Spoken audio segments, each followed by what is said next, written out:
2019 ఫిబ్రవరి 19 భూమికి ఓ అరుదైన వింతగొల్పే డేటా వచ్చి చేరింది. అంగారకుడు బృహస్పతి గ్రహాల మధ్య ఉండే ఓ డ్వార్ఫ్ గ్రహాన్ని పరిశోధించేందుకు నాసా ప్రయోగించిన డాన్ స్పేస్ క్రాఫ్ట్ ఈ వివరాలను భూమికి పంపించింది. అమెరికా అంతరిక్ష సంస్థ నాసాకు ఈ సమాచారాన్ని కూలంకుశంగా పరిశీలించింది. సిరీస్ అనబడే ఈ మరుగుజ్జు గ్రహంపై ప్రకాశవంతమైన కాంతులకు సంబంధించిన ఈ దృశ్యం ప్రపంచాన్ని ఆశ్చర్యంలో ముంచెత్తింది. మన భూమిని రాత్రి సమయంలో అంతరిక్షం నుంచి చూస్తే కనిపించే విద్యుత్ దీపాల వెలుగులు కూడా ఇలాగే ఉంటాయి. అచ్చంగా ఎర్త్ లైట్స్ ని పోలి ఉన్న ఈ కాంతులు పరిశోధకులను ఆలోచనలో పడేశాయి. ఇంతకీ ఆ వెలుగులు అక్కడ నివసించే మనుషులు ఉపయోగించే దీపకాంతులేనా? అదే నిజమైతే అక్కడ మనలాంటి మనుషులు జీవిస్తున్నారా అన్న అనుమానాలతో పాటు మరెన్నో ఆలోచనలు చుట్టుముట్టాయి. అయితే అప్పట్లో గ్రహాంతరవాసులు వారు ఉపయోగించే ఫ్లయింగ్ సాసర్లు వార్తలను మరో మాట లేకుండా ఖండిస్తూ వచ్చిన నాసా ఈ విషయాన్ని కూడా అదే విధంగా తేల్చేసింది. అంతా ఊహించినట్టుగానే అవేమీ బుద్ధిజీవులు ఉపయోగించే లైట్ వెలుగులు కావని, సిరీస్ గ్రహంపై ఉన్న మంచు నిల్వలు లేదా బయటకు విరజిమ్ముతున్న గ్యాస్ అయి ఉండవచ్చని చెప్పుకొచ్చింది. గురూజీ రామ్ నారాయణ్ జీ ప్రపంచ ప్రఖ్యాత జ్యోతిష్యులు ఇప్పుడు మన హైదరాబాద్ లో ఎటువంటి సమస్యలకైనా తక్షణ పరిష్కారం చేయబడును. సంప్రదించండి 96651137 9000004357. అదే సంవత్సరం జూన్ నెలలో మరిన్ని చిత్రాలు భూమికి వచ్చాయి. మరి అవి మరింత విచిత్రంగా ఉన్నాయి. ఆ చిత్రాల్లో 3 మైళ్ళు ఎత్తుండే ఓ పిరమిడ్ ఆకారం కనిపించింది. అది ఏమాత్రం సహజంగా లేకుండా ఎవరో నిర్మించినట్టుగా కనిపించింది. టెక్నాలజీ ఉపయోగించిందే ఆ ఆకారం తయారు కాలేదని అనుమానం వచ్చేలా ఆ నిర్మాణం ఉంది. సిరీస్ గ్రహంలో ఎక్స్ట్రా టెరెస్ట్రియల్ నివసిస్తున్నారా అన్న అనుమానాలు కలుగజేసింది. దాంతో ఒక్కసారిగా అన్ని దేశాల్లో ప్రచారంలో పురాణాలను జనం గుర్తు చేసుకోవడం మొదలుపెట్టారు. నాసా విడుదల చేసిన ఈ దృశ్యాలను భూమిపై దొరికిన శిలాశాసనాలతో సరిపోల్చి పురాతన కాలంలోని ప్రచారంలో ఉన్న ఏన్షియంట్ ఏలియన్స్ థియరీని మరోసారి ముందుకు తెచ్చారు. అవన్నీ చూస్తే మనం ఇన్నాళ్లుగా పూజిస్తున్న దేవతలంతా గ్రహాంతరవాసులేనా అన్న అనుమానాలు ఈ ప్రచారంలో తమ పరిధిని పెంచుతున్నాయి. పురాతన కాలంలోనే అక్కడ నాగరికత అభివృద్ధి చెందిందని, బుద్ధిజీవులు రాకతో అక్కడ యుద్ధాలు జరిగాయని ఈ తరహా పరిశోధనలు చేసే థియరిస్టులు తేల్చారు. ఆ క్రమంలో అక్కడ జరిగిన విధ్వంసంలో అనేక జాతులు అంతరించాయని ఊహాగానాలు జరిగాయి. అందుకు ఆధారంగా సుమేరియన్ భాషలో రాయబడిన శిలాశాసనాలు చూపించారు. వీరు తాము అభివృద్ధి పరుచుతున్న యుఎఫ్ఓలతో భూమి వైపు ప్రయాణం చేశారని, వారే భూమికి నాగరికతను అందజేశారని చెబుతూ వచ్చారు. అందుకు ఆధారంగా గ్రీస్ మైథాలజీ, రోమ చరిత్ర, అమెరికా సింబలిజం ఇలా అన్నిటినీ ఏన్షియంట్ ఏలియన్స్ తో కనెక్ట్ చేసే ప్రయత్నం చేశారు. వివిధ దేశాల్లో అంతరించుకుపోయిన వేలాది సంవత్సరాల నాటి పురాతన కాలపు కోటలు, శిథిలాలతో తమ సిద్ధాంతాన్ని పోల్చి చూపించారు. మన దేశంలో అత్యంత ప్రాచీన కాలం నాటి దేవాలయాల్లో దాగి ఉన్న శిల్ప సంపదలో దాగి ఉన్న రహస్యాలను వివరించే ప్రయత్నం చేశారు. విచిత్ర ఆకారాలు కలిగిన దేవతలు ఆకాశం నుంచి ఎగురుతూ వచ్చే పుష్పక విమానాల్లో ప్రయాణించడం, వారి వద్ద ఉండే శక్తివంతమైన అస్త్రాలను ఉపయోగించి చెడును పారదోలిన పురాణాలను ఈ సందర్భంగా గుర్తు చేశారు.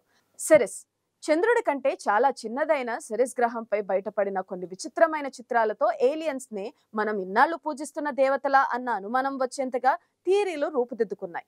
వారి డైరెక్షన్ లోనే మనం ఇప్పుడు 21వ శతాబ్దపు నాగరికతను అనుభవిస్తున్నామని చెబుతూ వచ్చారు. అంతేకాదు ఆ మధ్య తవ్వకాల్లో బయటపడిన పెద్ద పెద్ద ఆకారపు మనుషులకు సంబంధించినవి అని చెబుతున్న ఎముకలు ఆనాటి మనుషులు లేదా గ్రహాంతరవాసులువేనని అనుమానాలు కూడా వ్యక్తం చేయడం విశేషం. అయితే నాసా పంపిన డాన్ అనే ఈ స్పేస్ క్రాఫ్ట్ సిరీస్ గ్రహాన్ని సుమారు 1,45,000 కిలోమీటర్ల దూరం నుంచి ఫోటోలు తీసింది. అప్పటి కెమెరా టెక్నాలజీని బట్టి డాన్ తీసిన ఈ చిత్రాలు అత్యంత స్పష్టంగానే ఉన్నాయి. సిరీస్ 950 కిలోమీటర్ల వ్యాసార్థం కలిగిన అతి చిన్న గ్రహం.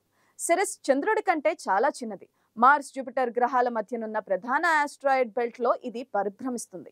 గతంలో అనుకున్నట్లుగా ఇది ఓ డెడ్ ప్లానెట్ కాదు. డాన్ పంపిన వివరాలను బట్టి సిరిస్ గ్రహం నీటితో సమృద్ధిగా ఉన్నట్లు నిర్ధారణ జరిగింది.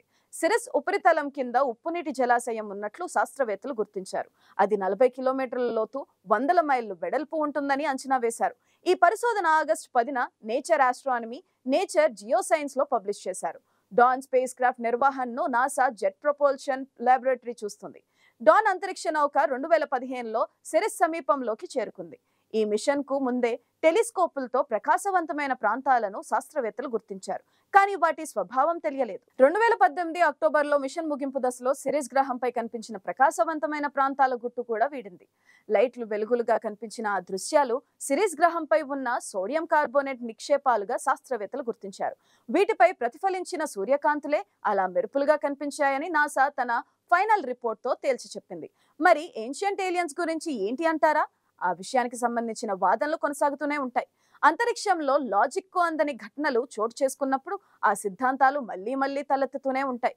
ఈ విషయాలను కాస్త పక్కన పెడితే మన దేశంలో పూజించే దేవతలు, వారి చరిత్రలకు సంబంధించిన పురాణాలు, తవ్వకాల్లో బయటపడే శిలాజాలను పరిశీలించినప్పుడు ఓ కొత్త విషయం గురించి అనుమానాలు వస్తుంటాయి. ఈ దేవతలే మన భూమికి వచ్చిన గ్రహాంతరవాసులా అని, వారి వంశస్థులే ఇప్పుడు భూమిపై నివసిస్తున్నారా అని. ఈ విషయంపై నేషనల్ జియోగ్రాఫిక్ ఛానల్ ఇప్పటికే ఎన్నో స్టోరీస్ ప్రసారం చేసింది. మన దేశంలో అయితే పంచభూతాలను నిష్ఠగా పూజిస్తాం, వాటికి మహత్యాలను జోడించి చెప్పుకుంటాం, అత్యున్నత లక్ష్యాలను వారికి ఆపాదిస్తుంటాం, వారికి ఉండే శక్తులను కథలు కథలుగా చెప్పుకుంటుంటాం. వీటన్నిటినీ కలిపి చూస్తే ఆనాటి దేవతలే మన భూమికి వచ్చిన గ్రహాంతరవాసులా అన్న సందేహం తప్పకుండా కలుగుతుంది. పురాణాల్లో దేవుళ్ళు వాడిన అస్త్రశస్త్రాలు నేటి అత్యాధునిక ఆయుధాలకు ఉండే లక్షణాలను స్ఫురింపజేస్తాయి. ఆనాడు వారు ఉపయోగించిన పుష్పక విమానాలు నేడు గాలిలో ఎగురుతున్న విమానాలను, అంతకన్నా అత్యాధునిక వాహనాలను పోలి ఉంటాయి. అందుకే వీటిని పరిశోధించే యుఫాలజిస్టులు ఈ దిశగా కూడా వారి పరిశోధనలు కొనసాగిస్తున్నారు. ఈ విశ్వాంతరాల్లో ఎక్కడో ఓ చోట మనకన్నా బుద్ధిజీవులు ఉంటారని, ఏదో ఒక రోజు వారు తిరిగి భూమికి వస్తారని భావిస్తుంటారు. వారి వారసులుగా ఇప్పుడు మనుషులు జీవిస్తున్నారని చెప్తున్నారు. అంటే మనమే గ్రహాంతరవాసులుగా యుఫాలజిస్టులు ఓ గమ్మత్తైన లాజిక్ ను ప్రస్తావించడం చేస్తుంటారు. వందల సంవత్సరాలకు పూర్వమే మన పురాణాలకు సంబంధించిన చిత్రాలను పెయింటర్లు చిత్రీకరించారు. వాటిని గమనిస్తే ఆకాశంలో ఎగురుతున్న ఫ్లయింగ్ సాసర్ల లాంటివి కనిపిస్తాయి. వరుసగా ఉండే లైట్లను వారు పెయింటింగ్లలో చిత్రీకరించారు. మన భూమితో పాటు 14 లోకాలుంటాయని మునులు, ఋషులు చెబుతుండే ప్రవచనాల్లో వినిపిస్తుంటాయి. మరి ఆనాటి దేవతలే ఈ లోకాల్లో నివసిస్తున్నారా, వారే గ్రహాంతరవాసులా అన్న ఆలోచనలు మాత్రం ఆసక్తిని రేపుతుంటాయి.